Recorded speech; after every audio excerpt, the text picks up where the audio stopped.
Okay, buddy, we got you up in the tree now, and you're still pretty freaked out, but you want a little apple? Would you like to try a little bit of apple?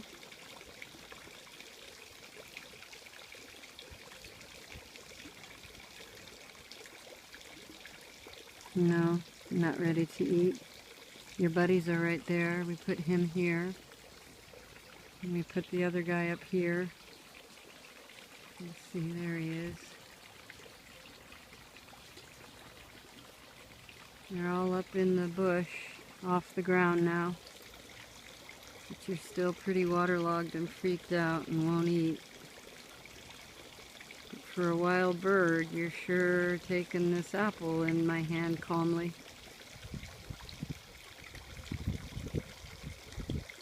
Alright, buddy. I'll leave you alone now. And you too, don't worry. You don't have to take off.